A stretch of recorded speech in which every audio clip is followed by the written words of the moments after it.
گزشتہ جمعے نبی پاک صلی اللہ علیہ وسلم کا ایک پاک ارشاد نقل کیا تھا، جس میں آپ صلی اللہ علیہ وسلم نے ارشاد فرمایا کہ ایمان کے 70 سے کچھ اوپر شعبے ہیں، جن میں سے افضل لا الہ الا اللہ، کلمہ طیبہ لا الہ الا اللہ محمد رسول اللہ ہے۔ اور اسی سے متعلق چند ایک باتیں عرض کی تھیں۔ چنانچہ جس وقت ہم کلمہ پڑھتے ہیں تو یہ کلمہ پڑھنا در حقیقت ایک عہد ہے کہ ہم اللہ ہی کو معبود مانیں گے اور اللہ ہی کے احکامات پر عمل کریں گے اور نبی پاک صلی اللہ علیہ وسلم کے طریقوں پر چلیں گے۔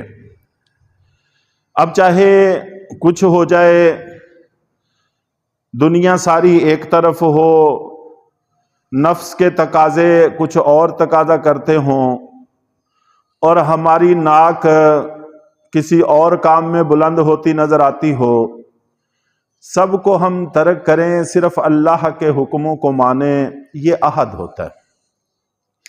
اور جس وقت کلمہ پڑھ لیتے ہیں تو تمام تر بھروسے اللہ پر ہوتے ہیں، کسی اور پر پھر کوئی بھروسہ نہیں رہتا۔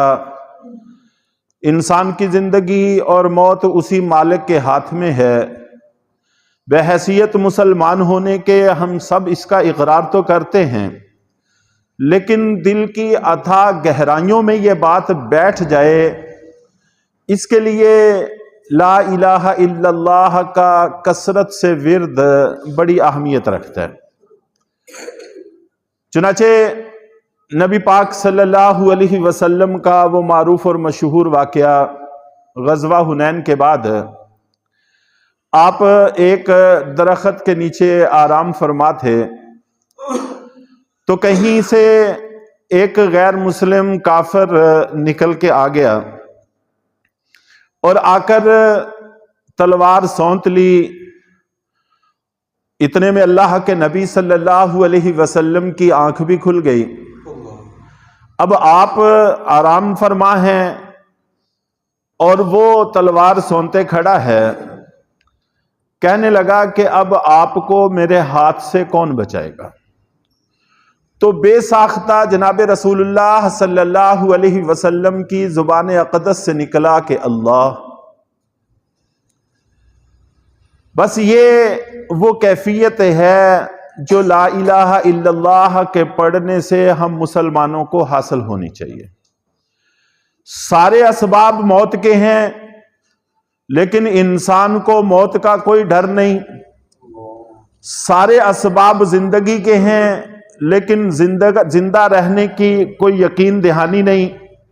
وہ مالک جانتا ہے کہ کس لمحے کس کو کس معاملے سے موت دینی ہے اور کس کو حیات دینی ہے، وہ مالک جانتا ہے۔ تو آپ نے فرمایا کہ اللہ بچائے گا۔ چنانچہ اللہ تعالیٰ نے پھر اپنی قدرت کا کرشمہ کر کے بھی دکھایا، جو ہم اور آپ سنتے رہتے ہیں۔ تو ہم جو زبان سے لا الہ الا اللہ پڑھتے ہیں تو صرف یہ اقرار معتبر نہیں ہے، کافی نہیں ہے، بلکہ دل سے یقین یہ بھی ضروری ہے۔ لیکن اقرار یقین حاصل ہونے کی پہلی سیڑھی ہے۔ ہم ہر وقت دنیا سوچتے ہیں، دنیا بولتے ہیں، اس لیے ہمارے دلوں میں اسی کا یقین ہے، تو اس کی افادیت سے کسی کو بھی کوئی انکار نہیں ہے۔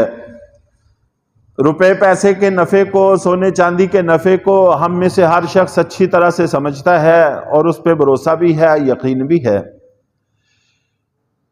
تو جب ہم اس کی جگہ اللہ کا تذکرہ کریں گے، بار بار اللہ کا ذکر کریں گے، تو پھر انشاءاللہ العزیز یہ جو زبان سے اللہ کے تذکرے ہیں، پہلے کلمے کا ورد ہے، تو یہ رفتہ رفتہ دل میں اترے گا۔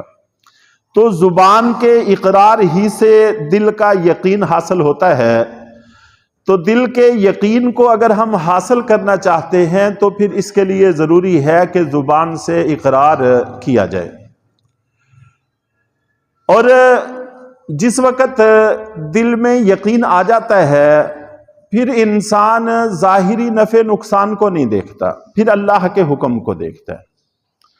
چنانچہ کتنے ہی ایسے واقعات ہیں، اکثر و بیشتر عرض بھی کیے جاتے رہتے ہیں. حضرت عمر ابن عبدالعزیز رحمۃ اللہ علیہ بہت بڑے عظیم انسان ہوئے ہیں اور پوری امت مسلمہ کے خلیفہ بھی ہوئے ہیں. ان کا ایک واقعہ ہے، کتابوں میں لکھا ہوا ہے کہ اپنے کام سے فارغ ہو کر گھر میں تشریف لا رہے تھے. راستے میں دیکھا کہ ایک ریڑھی کے اوپر کسی جگہ ٹھیلے پہ انگور بک رہے ہیں. تو گھر آ گئے. گھر آ کے اپنی اہلیہ سے کہا کہ آپ کے پاس کوئی دینار ہے، ایک آدھ سکہ ہے؟ انہوں نے پوچھا کہ کیا کرنا ہے؟ تو فرمانے لگے کہ باہر انگور بک رہے تھے تو جی چاہ رہا تھا کہ کھائیں. تو میرے پاس پیسے نہیں تھے، اس لیے اگر آپ کے پاس ہے کوئی پڑا ہوا تو دے دیں تاکہ میں انگور لے آؤں.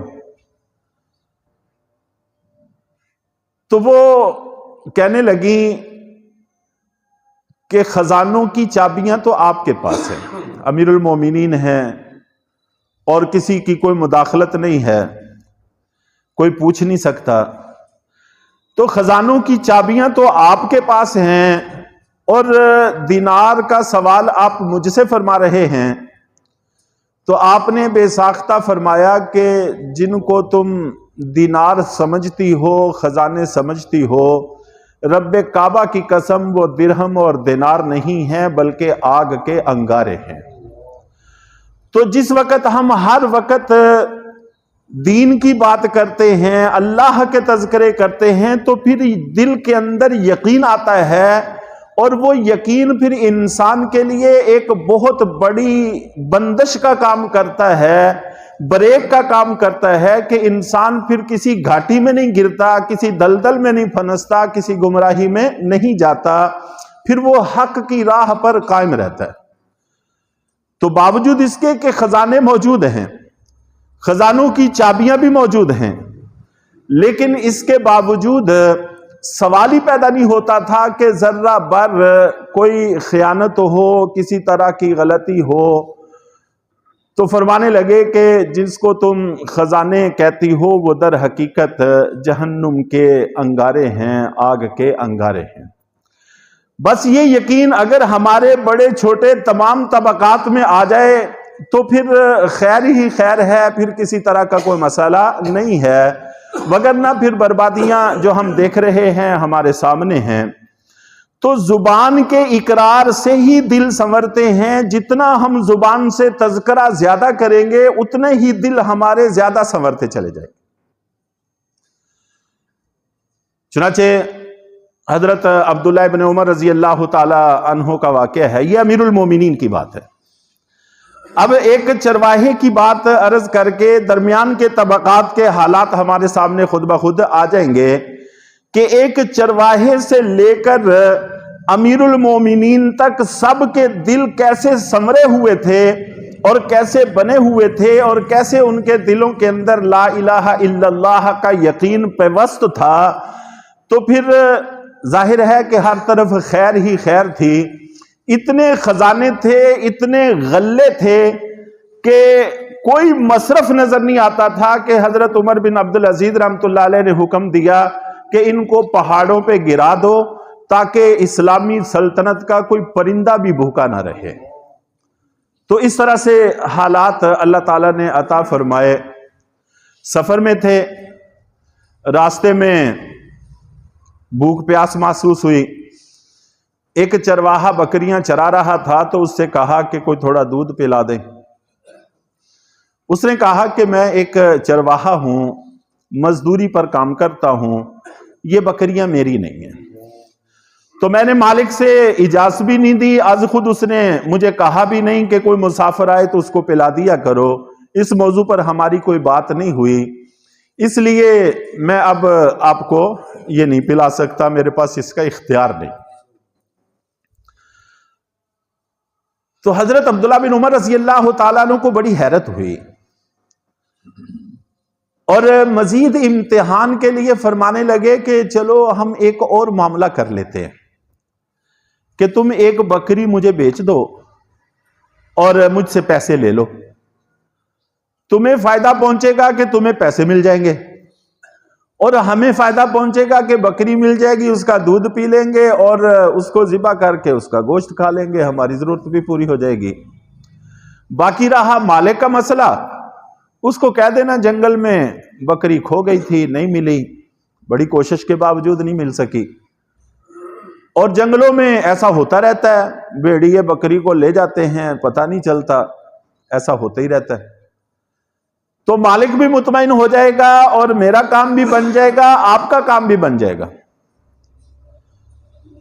تو اس چرواہے نے جواب دیا، ایھا الرجل فأین اللہ۔ ایک دوسرے کو جانتے نہیں تھے، ان کو نہیں پتا تھا کہ یہ حضرت عبداللہ بن عمر رضی اللہ تعالیٰ عنہ ہے، کہ اے اللہ کے بندے، جس وقت ہم یہ معاملہ کر رہے ہوں گے، مالک کو دھوکہ دیا جا سکتا ہے، اس کو مطمئن کیا جا سکتا ہے، فأین اللہ، لیکن اللہ اس وقت کہاں ہوں گے؟ اللہ کی نظروں سے ہم کیسے چھپ سکیں گے؟ اللہ کی نظروں سے اس معاملے کو اوجھل کیسے رکھیں گے؟ تو جب کثرت سے اللہ کا تذکرہ ہوتا ہے، اللہ کا ذکر ہوتا ہے، کلمہ پڑھا جاتا ہے، تو پھر دل میں اس طرح کا یقین بیٹھتا ہے کہ پھر انسان کو اللہ کسی موقع پر بھولتا نہیں۔ تو جب دنیا میں رہتے ہوئے ہم اللہ کو یاد رکھتے ہیں ہر موقع پر، پھر آخرت میں اللہ بھی ہم کو یاد رکھیں گے، وہ بھی ہمیں فراموش نہیں کریں گے، وہ بھی ہمیں نہیں بھولیں گے۔ تو ایک چرواہے سے لے کر امیر المومنین تک ہر کسی کا یقین اتنا پختہ تھا، تو پھر اللہ کی طرف سے برکات کی بارشیں ہوا کرتی تھی، رحمتوں کا نزول ہوا کرتا تھا۔ بہرحال جس وقت ہم کلمہ پڑھ لیتے ہیں تو پھر اللہ کے احکام اور نبی پاک صلی اللہ علیہ وسلم کے طریقے، ان پر عمل کرنا، یہ انسان کے دل دماغ میں رچ بس جانا چاہیے، اور انسان کو یہ پتا ہونا چاہیے کہ اس وقت اللہ کے حکم کا تقاضا کیا ہے، میرے جذبات کیا ہیں، میرا جی کیا چاہتا ہے، اس چیز کو نہیں دیکھا جاتا، بلکہ یہ دیکھا جاتا ہے کہ اللہ کیا چاہتے ہیں، اللہ کے رسول کیا چاہتے ہیں۔ صحابہ کرام رضوان اللہ تعالی علیہم اجمعین کی زندگیوں میں ایسے بڑے واقعات ہیں۔ ایک واقعہ خاص طور پر آج عرض کرنا ہے، جسے ہمیں اندازہ ہوگا کہ یہ صحابہ کرام اللہ کے حکموں کو کیسے سمجھتے تھے اور کیسے ان پر عمل کرتے تھے، اور ہم بسا اوقات جذبات کی رو میں بہ جاتے ہیں، بسا اوقات ہماری ناک آڑے آ جاتی ہے، بسا اوقات ہمارا کنبہ قبیلہ آڑے آ جاتا ہے، بسا اوقات ہمارا معاشرہ آڑے آ جاتا ہے، ہم چھوٹی چھوٹی رکاوٹوں سے اللہ کے احکامات توڑ دیتے ہیں اور ہمیں اس کا کوئی احساس بھی نہیں ہوتا۔ لیکن یہ لوگ کیسے تھے، کس طرح سے اپنے جذبات پر قابو رکھتے تھے، یہ بڑی سمجھنے کی چیز ہے۔ اگر توجہ رکھیں گے تو انشاءاللہ العزیز بات بڑی آسانی سے سمجھ میں آ جائے گی۔ حضرت عبداللہ بن حذافہ رضی اللہ تعالیٰ عنہ معروف اور مشہور صحابی ہیں۔ حضرت عمر رضی اللہ تعالیٰ عنہ نے ان کو ایک جہادی مہم پر بھیجا روم کی طرف۔ اتفاق ایسا ہوا کہ حضرت عبداللہ بن حذافہ رضی اللہ تعالیٰ عنہ اپنے تمام ساتھیوں سمیت گرفتار ہو گئے۔ ہو جاتا ہے بس اوقات، ایک دستہ تھا، پورا دستہ گرفتار ہو گیا، اور گرفتار کرنے کے بعد رومی حکمران نے ان کو اپنے دربار میں بلایا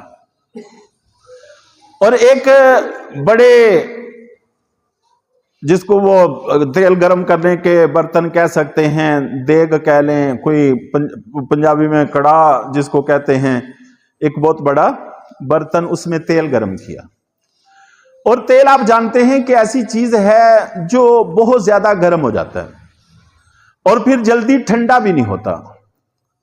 گرم کرنے کے بعد جب اچھی طرح سے وہ پکنے لگ گیا تو اپنا کوئی اور قیدی بلوا کے اس کے اندر اس کو پھینکا، اور ڈالتے ہی اس کے جسم کا ہر جوڑ علیحدہ ہو گیا، اتنا گرم تھا. اس نے اس کو جھلسا کے رکھ دیا کہ لمحے کے اندر، آنکھ جھپکنے کی بقدر میں اس کو جھلسا کے رکھ دیا. اور مقصد اس کا یہ تھا کہ ان پر روب طاری ہو اور یہ میری بات کو مان لیں. پھر اس نے حضرت عبداللہ بن حذافہ رضی اللہ تعالیٰ عنہ کو کہا کہ میری بات مان لو اور تم اپنے مذہب سے پھر جاؤ، میرا مذہب اختیار کر لو. اور لالچ بھی دیا، اچھا خاصا لالچ بھی دیا اس نے. تو اپنے مذہب کو چھوڑ دو، میرے مذہب میں داخل ہو جاؤ. اگر تم ایسا نہیں کرو گے تو تمہارا بھی وہی حشر کروں گا جو اس قیدی کا کیا گیا ہے. تو حضرت عبداللہ بن حذافہ رضی اللہ تعالی عنہ نے کہا کہ میں تو جب سے مسلمان ہوا ہوں تب سے لے کر اب تک کوئی دعا اس دعا سے خالی نہیں رہی. جب بھی میں نے دعا کے لیے ہاتھ اٹھائے ہمیشہ یہ دعا کرتا رہا ہوں کہ اے اللہ میری موت اس وقت تک نہ آئے جب تک کہ میرے جسم کا ایک ایک عضو زخموں سے شل نہ ہو جائے. میرے جسم کا ایک ایک حصہ جب زخموں سے چور ہو تب جا کر میری موت واقع ہو، تاکہ میری جسم کا انگ انگ اللہ کے حضور میں گواہی دے کہ اللہ تیرے راستے میں کٹ کے آیا ہوں. تو یہ تو میری دعا کی قبولیت کا وقت ہے، میرے لیے مسرت اور خوشی کا موقع ہے، یہ پریشانی کی ہمارے لیے کوئی بات نہیں. اس سے اس کافر پر ایک ہیبت سی طاری ہوئی کہ یہ کیسے لوگ ہیں، ان کو موت کا بھی ڈر نہیں ہے. کیونکہ کافر ہمیشہ جینے کے لیے لڑتا ہے اور مسلمان ہمیشہ مرنے کے لیے لڑتا ہے. یہ فرق ہوتا ہے دونوں کے درمیان. جو جینے کے لیے لڑتا ہے اس کی لڑائی کے انداز اور ہوتے ہیں، اور جو مرنے کے لیے لڑتا ہے اس کی لڑائی کے انداز اور ہوتے ہیں. حضرت خالد بن ولید رضی اللہ تعالیٰ عنہ کہتے ہیں، ان کے قبر پہ اب بھی لکھا ہوا ہے، وہ کہتے ہیں کہ میں نے کوئی ایسا موقع ہاتھ سے نہیں جانے دیا جہاں سے مجھے شہادت کی ذرہ بھر توقع محسوس ہوئی. ہر اس گھاٹی میں نے خود کو ڈال دیا جس میں ذرہ بھر مجھے موت کی، شہادت کی بو محسوس ہوئی، اپنے آپ کو اس خطرے میں ڈال دیا. لیکن اللہ کو منظور نہیں تھا، موت بستر پر آئی ہے. تو صحابہ کرام کے مزاج کی عکاسی بتا رہا ہوں کہ ان کا تو مزاج ہی یہ تھا، اور ہر مسلمان کا یہی ہوتا ہے کہ وہ شہادت پانے کے لیے لڑتا ہے. اس کی سب سے بڑی منزل یہ ہوتی ہے کہ مجھے شہادت کی موت نصیب ہو جائے. تو اس لیے دونوں کے لڑائی کے انداز مختلف ہوتے ہیں. حضرت عبداللہ بن حذافہ رضی اللہ تعالی عنہ انہوں نے کہا کہ ہمیں اس چیز کا کوئی ڈر اور خوف نہیں ہے. تو اس نے اس کے اوپر اس کی بڑی ہیبت طاری ہوئی اور بڑا پریشان ہوا. پھر اس نے ایک اور پیشکش کی. اس نے کہا کہ اچھا تم ایسا کرو کہ میری پیشانی کو بوسہ دے دو، تم میں سے جو بھی میری پیشانی پہ بوسہ دے گا اس کو میں چھوڑ دوں گا. تو حضرت عبداللہ بن حذافہ رضی اللہ تعالیٰ نے کہا کہ ٹھیک ہے، ہمیں یہ منظور ہے. اب یہاں پر اگر ہم تھوڑی سی بات کو سمجھنے کی کوشش کریں تو پھر ہمیں معاملہ سمجھ میں آئے گا.